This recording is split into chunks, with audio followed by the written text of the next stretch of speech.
So yeah, what's up guys, another day, another vlog. So ito, makita nyo ito, sa harapan ko is my parcel. So ito yung motorcycle carbon cleaner Honda carburetor cleaning. So yung motor is halos pwede naman sa anong uri ng motor, yung itong product na to.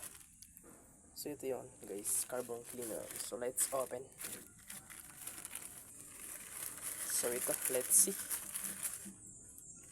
So ganito lang, hindi na siya nabalot ng mga parang katulad dito, pumuputok-putok.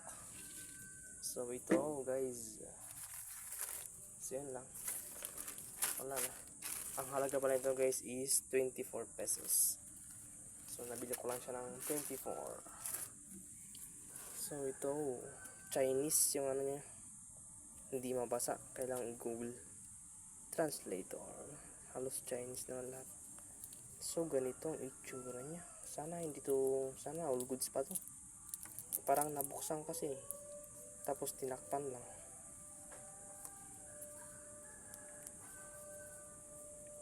So yan. At yun si DL1000. Yan siya guys. So ito, ilalagay ko to pag nagpagasolin ako. Kasi ilalagay to pag medyo full tank guys. Yung kasi is walang pera, mahal na ang gasolina, kaya yan, walang laman, na empty yan. So ito guys is, so pag magagasolin ako, pabibidyoin ako na lang guys, pakita ko sa inyo kung paano to ilalagay at kung effective na rin. So sound check na rin natin. So itong tulos lalagyan ko dito.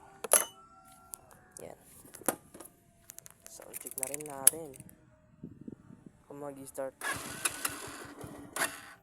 So yung mababa kasi yung idle niya guys. By the way yan, nag-start siya. All goods. So yan, abangan nyo na lang yung video nito guys.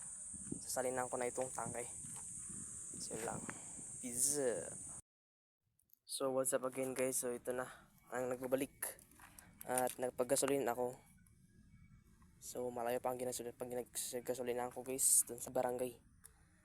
So yan, yung tumaas na.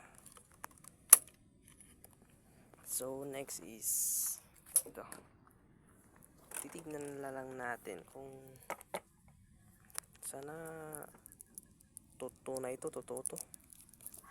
Tanggalin ko muna itong scotch tape nya. So ito na,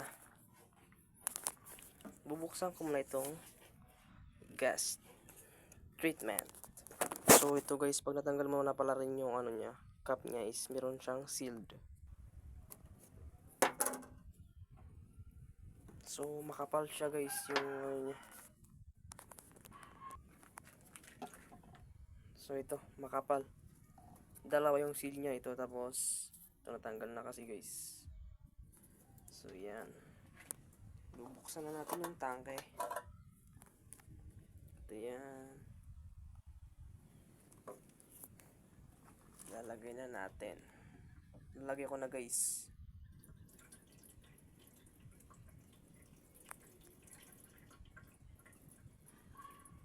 So ilagay nyo na lang lahat guys. Bago pala to gamitin is, kung gamit ka ulit is dapat nasa 3,000 kilometers ka na guys. So yan, all goods na, nalagay na rin.